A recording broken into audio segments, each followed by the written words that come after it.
250 मौतें और 60,000 से ज्यादा लोग अपने ही देश में रिफ्यूजी। मणिपुर की आग रातों रात तो यूं ही नहीं सुलगी।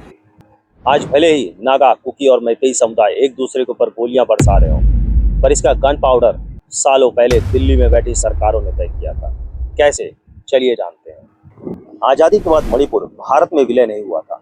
उसने अपनी एक स्वतंत्र संसद बनाई, पर 1949 में वहां के राजा बोध चंद्रा को धोखे से शिलोंग बुलाया जाता है और उन्हें गवर्नर हाउस में अरेस्ट कर दिया जाता है। 2 से 3 दिनों तक उन पर दबाव बनाया जाता है और आखिरी में उनसे इंस्ट्रूमेंट ऑफ एक्सेशन पे हस्ताक्षर करा लिए जाते हैं। और यही था मणिपुर के साथ पहला धोखा। 1951 में एसटी एक्ट लाया जाता है और इस एक्ट के तहत पहाड़ी इलाकों में रहने वाले नागा और कुकी समुदाय को एसटी का दर्जा दे दिया जाता है, जबकि घाटी में रहने वाले मैतेई समुदाय को इसे बाहर कर दिया जाता है।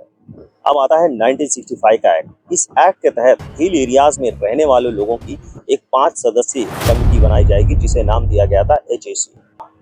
और यही कमेटी हिल एरियाज के संसाधनों, जिसमें जल, जमीन और पानी आता है, उसका निर्धारण करेगी।